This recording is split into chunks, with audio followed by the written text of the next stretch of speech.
After years of working with clients who've been left broken by avoidant partners, one thing has become very clear to me. Avoidant breakups are not just painful, they're traumatic. They leave you questioning everything about yourself, your worth, and your future relationships. Now, maybe it's been weeks, months, or even years, and you're still haunted by the silence, the lack of answers, and the feeling that it was somehow your fault. In this video, I'll break down the science of avoidant trauma, explain why it impacts you so deeply, and teach you how to rebuild from the ground up so you can finally move forward with confidence and clarity. We're diving deep into the psychology of avoidance, the science of attachment trauma, and the steps you can take to rebuild yourself and find real, lasting connection. Now, what is avoidant trauma? Let's define this very clearly for everybody who's watching. And I know a lot of you are avoidant yourself. This is not going to be demonizing every avoidant person on the planet, but we do need to talk about the very real, painful, lasting impact that an avoidant person can sometimes have on a partner.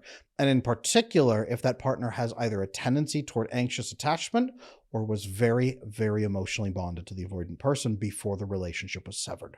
Now, what happens scientifically when a relationship severs? Well, if you are emotionally bonded, you have an oxytocin connection to the other person, meaning that your oxytocin levels, that love hormone, the snuggle hormone, something very present, especially in social mammals, is connected to the other person, and you experience biochemical safety and peace when they are present. That is severed and leads to an overwhelming grieving experience. Now, if it's severed in a traumatic way, where it was unexpected, you feel helpless, and you don't understand why it happened, this can create a deep wound without answers, which can lead to a trauma response. Some avoidant partners also have very hurtful behaviors in their relationships, sometimes intentional, sometimes unconscious. This can include withdrawing at moments of great intimacy, sometimes withdrawing right after the moment of greatest connection between them. Some avoidant partners get overwhelmed by the emotional connection or emotional expectations, so not only do they have the greatest moment present in the relationship, it is immediately followed by a plunge into grief, pain, and loss for the other partner when the emotional person ducks out to escape from their own rising sense of fear. Now, depending on how manipulative or hurtful the partner may be, and bear in mind that avoidant attachment splits down into ethical variant, where they are not trying to hurt anyone, it's live and let live. They are simply consumed by their own risk focus and hypervigilance, so they stay away. And the manipulative abilities of more manipulative avoidant people who are focused on managing other people and crafting relationships where they are in power and control. These are two distinct possibilities and different populations. Now, they may have many of the same behaviors, and they also can both leave traumatic impact, one without meaning to, the other without caring if they do or not. This manipulative group is more likely to practice things like stonewalling, where a person tries to present their needs and they're greeted by a stone wall as if they don't matter. This is a way of shutting that person down and making them feel insignificant so that they knuckle under and do what you want, or at least stop having protests. You can also gaslight, which involves lying to that person in a way that you know lies to them and pushing them to trust you and pushing them over time to dissociate from what they know is true. This creates such overwhelming cognitive dissonance that the person struggles with their daily life and their own memories and is consumed with ongoing fear and a growing sense of uneasiness. Emotional distancing. Even if you don't sever the relationship and withdraw, you may pull away. You may get overwhelmed as an avoidant person, pull away, and then make the other person feel emotionally starved, confused, abandoned, rejected. This can erode a partner's sense of security. If anyone out there has ever experienced any of these, please let me know in a comment. I want to know exactly how many people here on this channel are dealing with this avoidant trauma piece right here. And again, this is not to demonize avoidant people. I want to make that abundantly clear. By now here on this channel, I hope that you understand that I'm not trying to demonize anybody, but we do need to talk about the negative impacts of some of these attachment pieces so that people can stop what they are doing and not hurt each other, and so that people can stay safe from the more manipulative people who will try to hurt you for their own benefit. Now, this is all especially hurtful for people who have anxiously attached tendencies, anxious attachment style, or the disorganized types that do have anxious features. because in childhood, they were given inconsistent love. It was given and ripped away and given and ripped away, and they developed learned helplessness. Now, they learned that fight and flight means nothing because they can't fight for your love and they can't run away because they need your love. So they crave that oxytocin connection. Oxytocin feels safe. And when it's ripped away, they blame themselves and they go into a deep fawning mode, pleasing, approval seeking, giving you joy and pleasure so that you will give them love and connection. Anxious people out there, if you've ever found yourself in this state, please let me know, because this is so real and so painful. And a lot of you dislike yourself for doing this, but can't stop. Now, this right here, this learned helplessness, when you're hurt again and again and again, that's already a trauma response. Attachment issues are a trauma response to human relationships. Anxious attachment is a learned helplessness trauma response to the removal of oxytocin. Now, when this is severed at the end of a relationship, especially when it seemed like it was going well, and then the avoidant person pulled away, thought inside their own head about ending the relationship, never said anything about it, then went to the other person and opened up and said, so I'm ending this relationship right now, and here's why I'm doing that. I can never go back on my decisions. Here's what's happening. Here's what it is. Just basic feelings. Goodbye. And they're out. And the other person feels overwhelmingly devastated. Not only can it open up those original learned helplessness trauma wounds from childhood, but even if they don't have that, you have a massively secure partner, what is going to happen is they now have a new trauma response. The brain, when it is deeply wounded, asks two questions. What are all the variables that went into me getting hurt? And how do I make sure I never get hurt again? And if you can answer these two questions, you likely will not enter into a trauma response, an ongoing trauma response. However, if you can't answer these questions, and this is why most people are desperately chasing their avoidant person trying to get closure to get those answers. If you cannot answer these, you could develop a trauma response even deeper to human relationships. And this is how an avoidant person can turn a secure person into an anxious person inside a relationship. This can happen. Many of you have asked. The answer is yes. Now, I've had plenty of clients come in and tell me, Adam, I thought I was doing really good until this guy, and then they list out love bombing at the beginning, high saturation of oxytocin and bonding, and then flip around to stonewalling, and then flip around to withdrawing, and then coming back, withdrawing, coming back. Would only come back when she had completely given up and let go of everything and stopped even having feelings. Then he would come back. So he was punishing her in essence for having emotions and then only rewarding her when her emotions died. That kind of behavior over and over, she didn't understand what was happening because he came on so strong at the beginning. And after enough time together, she had this deep wound from behavior modification through pain that she now had an anxious attachment. And we now had to fix that response and help her understand. One of the biggest pieces to go through some of this, and we'll talk about this a little bit later about what to do, but that understanding those two questions, absolutely crucial. Now, again, I want to make it very clear for everybody watching this that not all avoidant partners are manipulative, but many of the behaviors can look manipulative, and they might even use some of the same behaviors for different reasons, not for exploitation, but because they feel unsafe. So they withdraw to try to get safe. They don't understand they're creating hurt. This doesn't make it okay, but it's not exactly intentional manipulation the way that other manipulative behaviors will be. Some people are just manipulating you. Other people are traumatized and trying to be peaceful and don't understand that they're manipulating or hurting you. Again, love bombing, overly saturating at the beginning with love and affection and intimacy. Future faking. I'm going to tell you every amazing thing about our future and our children and our house on date number 2. Breadcrumbing. Once that fits in and the person starts getting addicted, you pull away and give less and less and less effort unless they cry and try to get attention, then you give a tiny amount. Gaslighting, making them believe things that are not true on purpose for your convenience. Creating uncertainty to maintain distance. Creating uncertainty to drive behavior modification. Basically modifying behavior through fear or pain or pleasure. Managing somebody intentionally through their emotions. Put it that way, okay? The most common resulting trauma piece, a lot of these pieces right here might sound familiar, pay close attention. Ongoing relationship grief that lingers. Oxytocin bonding doesn't go away, right? Somebody dies, That oxytocin wound is there. We don't just find someone else to fill it and plug in another person. We will never have that connection ever again. Now, we can have other people that fulfill our oxytocin needs, but we'll always have that phantom connection. And in the case of an avoidant partner who has severed it or wounded it that deeply, that ongoing phantom connection is deeply wounding and painful, so that we can't get that connection ever again. Another piece, hypervigilance in relationships, always looking for signs of rejection. I had one client come in who had been rejected a week before they were due to get married. A week before their wedding, they were rejected after 2 years loving in an intimate relationship.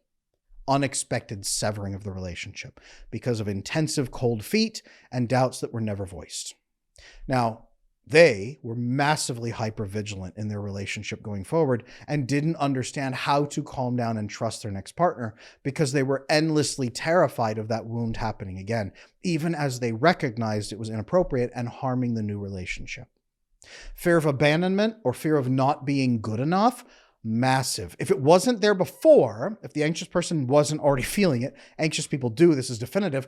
If it was already there, it gets worse. Now it's confirmation that they're unlovable. And yes, even securely attached people can begin feeling fear of abandonment and fear of not being good enough. Maybe it was all my fault. Another one, loss of trust and intuition or decision-making in a person. You can stop believing that you make good decisions and feel petrified to even make them. Then you get paralyzed when you try to make a decision. Analysis paralysis. Decisions become terrifying to you. And one more, fear of closeness. Similar to becoming avoidant yourself, a lot of avoidant people are almost like a werewolf in this fashion. You bite somebody and you pass on the curse. A lot of people become avoidant because of other avoidance. A lot of people in childhood become avoidant because of avoidant parents. A lot of times this is the case. But yes, a particularly hurtful avoidant person can give you avoidant tendencies. Many times people who are anxiously attached can become basically disorganized style and have both because of ongoing wounding from avoidant people in their life. Partners, friends, or even family. Now, again, why is this happening exactly from a scientific angle?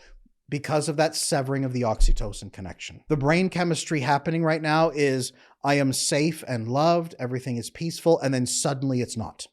And I had no way of understanding the variables that went into that. I don't know how to avoid it again. I could get hurt again at any time with any person.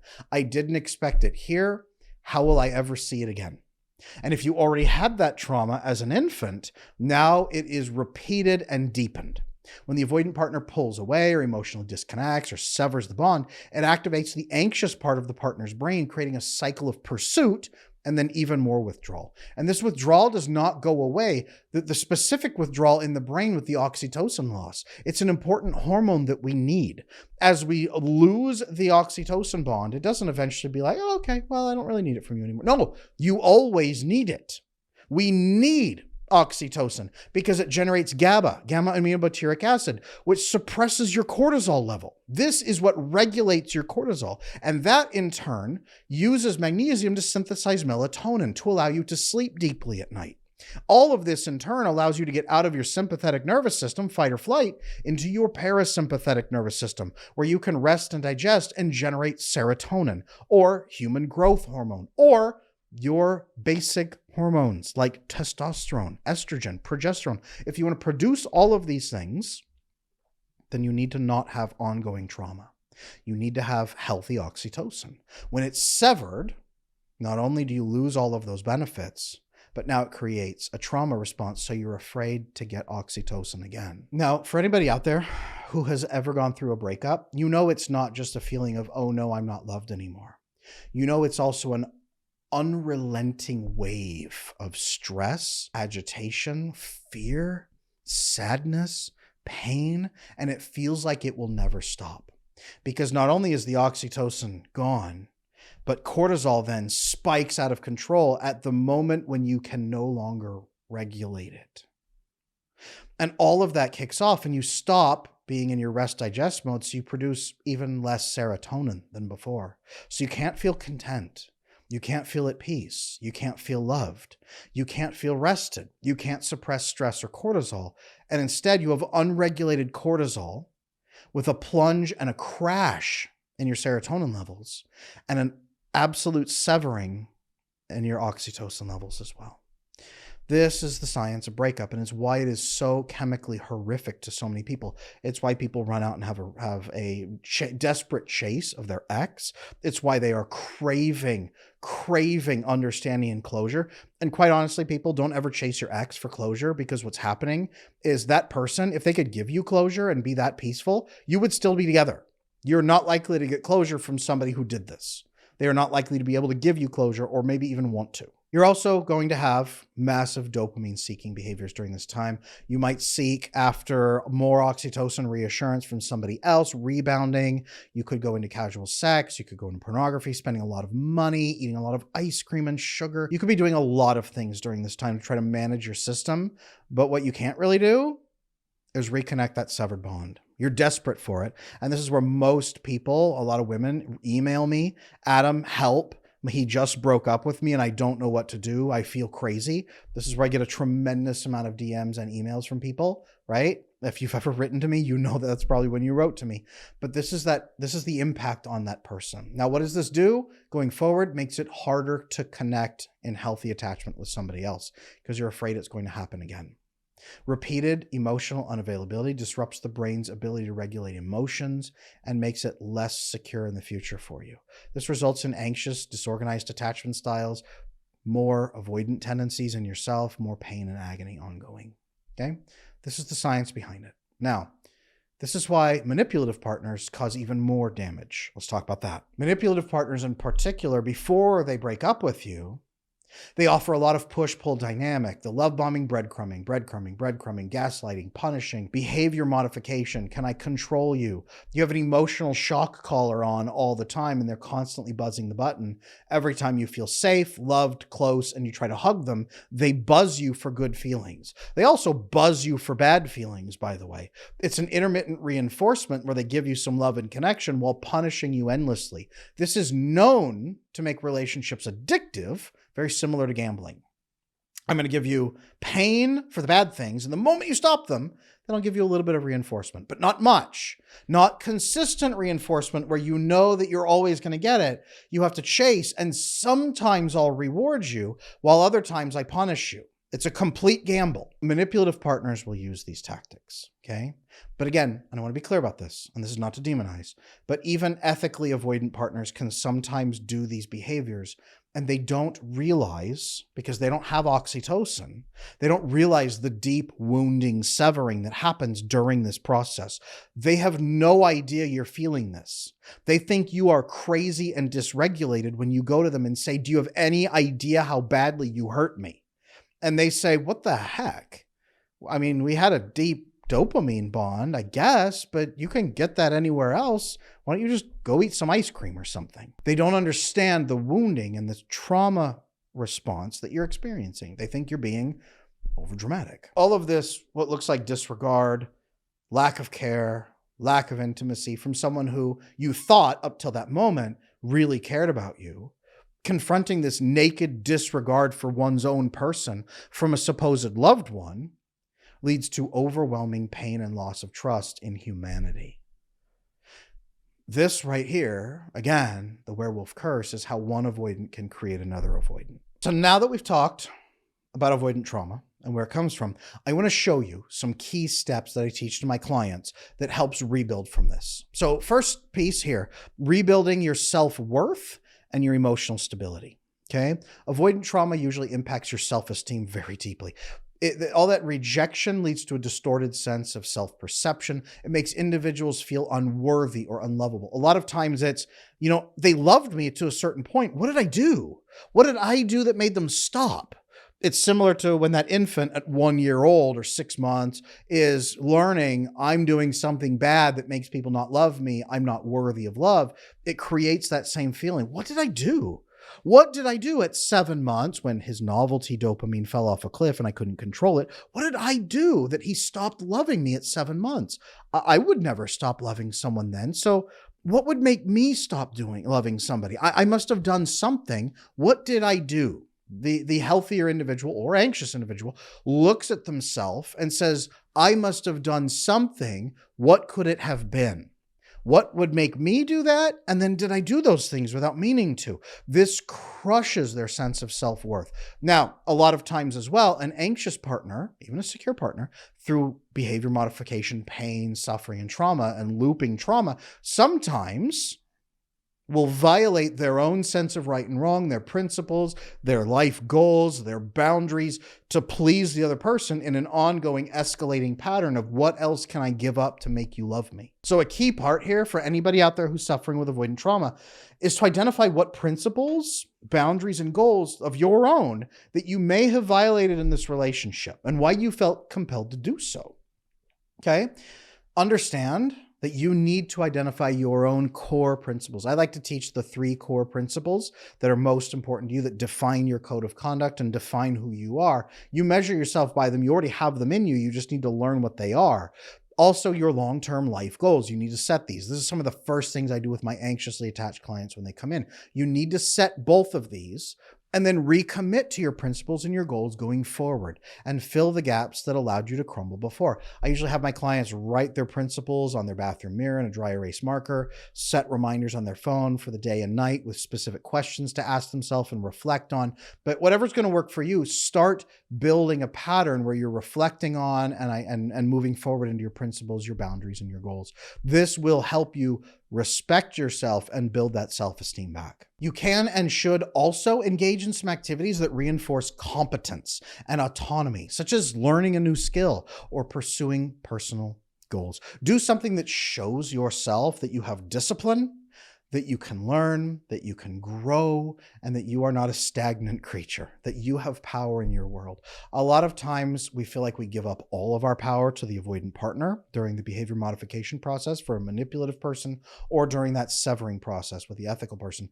We give up so much power and control. Remembering that you still have it is absolutely crucial. And this is true for men or women who are feeling left behind from an avoidant partner. Another thing that you can and must do is in essence, treat the severing of the relationship almost like a death. What do we do when there is a death? Well, we don't socially isolate and pull inward. This is bad. We connect to others. This is one reason we have funerals and wakes. We connect socially to others to provide consistent positive feedback and at least get our oxytocin needs met, so that when our oxytocin goes up from other sources, it doesn't replace the one you lost, but it still saturates you. You'll be sad at this one missing thread, but you'll have all the chemical that you need. And then you get your GABA, which suppresses the cortisol, which diminishes the need for the dopamine binging or the craving. It floods you with more serotonin, so your contentment can come back. You can get better sleep, better rest. Your hormones can come back online. Everything can become steady again. You need to socially connect and get your oxytocin needs met from friends and family during this time. Absolute game changer. If you do it, great. If you don't, you're going to live in a black pit for a long time. This is why it is absolutely crucial that you reinvest in oxytocin with loved ones so you feel less alone and you decrease those withdrawal feelings.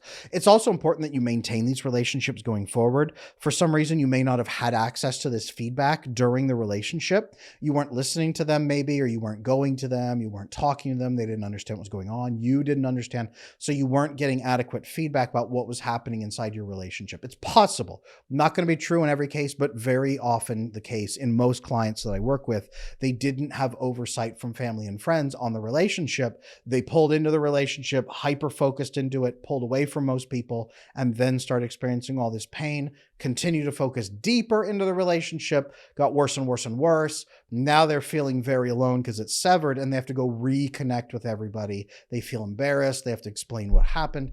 Don't let that be you. And if that is you, please don't feel shame and embarrassment. Most people will understand what happened. Explain a bit and then ask for oversight and correction for next time so that they know it isn't going to happen again. And then get some accountability with a mentor, a close friend, or a loved one who can help you stay on the right track going forward. Also very important. And then remember, there's something very specific here called the polyvagal theory. It explains that the nervous system impacts our emotional responses. We have the vagus nerve in our chest right here. As that vagus nerve gets stimulated, properly, it opens up and helps relax your breathing, your blood flow in your heart, rest and digest mode is activated. So sometimes deep diaphragm breathing can activate a healthier state and bring you out of your sympathetic nervous system into your parasympathetic, where you can begin resting and relaxing and then generating some of that serotonin, which can then loop around, help you foster some oxytocin properly with friends or family. Sometimes meditation or prayer can also help with oxytocin. Then you generate your GABA, then you generate your magnesium, then you take your magnesium, generate melatonin, and then you start synthesizing the proper amounts of bonding hormones, neurotransmitters, other hormones, everything. Very important. If you can't do it through the relationships first, use your vagus nerve stimulation, use physical relaxation. All of this can really help pull you out of that disaster mode where you feel like nothing will ever be right again. This self-regulation is enormously crucial. A lot of the reason you're chasing your ex might be because you're trying to co-regulate with them by getting reassurance and answers to then pull you out of this mode. Pull yourself out of this mode physically first. And if you can't, find a friend or even a professional who can help pull you out. Okay. Emotional regulation, breathing exercises, physical techniques. It shifts you from that fight, flight, fawn, and freeze state into a calm, regulated one where your emotional brain disengages and calms, your logical brain comes back online. Then you can think through, hey, really, what are all the variables that went into it? Man, there were a lot of red flags I missed. Why did I do that? Okay, let me really sort through why I did it so I don't do it again. And number two, how do I make sure it never happens again? And this is a lot of the work that I end up doing with most of my coaching clients, is working with them right there. So you need to be doing this work. Make sure you're taking care of this properly so you can get through this trauma response. Now, stop for a moment right now and think, why was I vulnerable to an avoidant partner? Why did I sit with all of this and allow all of this? A lot of my coaching clients who come into me, they don't understand why they had such a vulnerability. And I want to make it really clear, for this month, I do have coaching going on. I also have 25% off my attachment bootcamp to help stop attracting manipulative avoidance in the first place and to fix the wounds caused by past relationship hurts with them. So really quick, if you're feeling stuck and you keep pulling on these partners and you've had 5 of them and you're miserable, I want you to know there's some resources. They're down in the description below. I'll tell you a little bit more at the end of this, but that right there, big game changer. Understand attachment plasticity, okay? Attachment styles are not fixed. The brain has the ability to rewire and develop secure attachment through intentional practices and positive relationships. So here are some practical steps you can take to develop some more secure attachment and become more resilient and resistant to manipulative behaviors and partners. Number 1, make sure you're building some self-awareness by identifying the things that do trigger and activate your behavior. If you feel like you're chasing a lot, what makes you chase? What is the emotion on the inside? For many of my coaching clients, it's a fear of abandonment. I need to fix this right now, no matter what it takes or what it costs me. We have to have a 3-hour conversation about our feelings, and I will violate every boundary for you. Now, that's a little bit of hyperbole, but for some of my clients, that's a reality. These are their emotional patterns. Stop and maybe just journal about some of this right now for a minute, okay? Or tonight. Sit and write down, what are your patterns? What sets you off and why? What are the underlying fears driving those reactions? A second thing you need to do is practice expressing needs clearly and concisely in future relationships. I especially recommend doing this with family and friends if you have family and friends that you trust. If you don't, that's its own problem, and you need to manage that very quickly and get some trusted family and friends, or at least trusted friends if you can. But you've got to practice sharing small needs, even if you have to go to somebody and ask permission to share your needs in that relationship. Something like this, and I teach this to my clients. Hey, I've realized in the past that I've been very anxious and overthinking things, and I tend not to share what I need, and so I don't get them met, and then I can end up resentful, or I end up with people who like to take advantage of the fact that I never have boundaries. So going forward, I'd like to practice saying no or asking for little things in small ways. Is it okay that I do this with you? Because I really trust you. You're a good friend. Do I have your permission to push back a little bit? And I need to know that because it's really hard for me to do it if you don't give me that permission. You could do this. It sounds a little bit weak. It sounds a little childish. That's okay. This is your inner child needing to understand that people will not hate you for being alive. So if you need to, go to a very trusted person and do this. Sometimes we have broken attachment around good people, because we don't open up to those good people. They're very, very helpful sometimes. And then set some small, manageable boundaries to reinforce your self-respect, especially around your principles and your goals. Hey, I'm really sorry. I'm not going to be able to do that because it would violate this long-term goal of mine or this principle that I hold. But that's okay. You probably didn't mean that. What can we do to meet your need that doesn't violate these things for me? I'd still like to help you. That's how you use a proper boundary with someone that you care about. Now, if this sounds a little overwhelming to you, again, I want to make sure that you know clarity, structure, and accountability are enormously important during this process. If you have a proper guide or coach, you can cut years or months off that learning difficulty so that you can have guided changes that happen very quickly and thoroughly. So make sure you are getting some professional assistance if you want to make this happen fast. And then in your future relationships, most of my clients ask me this. They come in and say, yeah, I'm horribly wounded. I'm not even thinking about being with someone again, but when I am with somebody again, how do I make sure this doesn't happen? What do I do? Number one, take a little bit of time before dating again. I don't mean 6 months or a year. People think like it's going to be this long time. I mean, really take some time so that you are not actively freaked out in a new relationship system. If you're traumatized and hurt, the worst thing you can do is run out and start freaking out in front of somebody and make this all worse. And if you've attracted so many avoidant partners in a row, I really doubt you are going to attract a secure partner now. And even if you did, they would see you at your worst. So pause a moment, focus on self, friends, and family, okay? I want to stress the importance of doing your own attachment repair before entering a new relationship to avoid repeating those patterns. And again, this does not mean you have to be 100% fully, totally, absolutely secure in every way. That's impossible. You're never going to reach that point anyway. Nobody will. Not even secure people reach that. But you do need to reach a place where you can do a couple of things, like learning to identify red flags. You need to spot avoidant tendencies very early, such as reluctance to discuss feelings or avoidance of future planning, dismissing of emotions, pulling away during a crisis or a difficulty, deflecting conversations, deflecting with humor or with dodging out or with blame, pushing back, love bombing right up front. You need to understand how to identify these and then gently call them out and have conversations about them. Hey, I noticed this. What's going on? Tell me about that.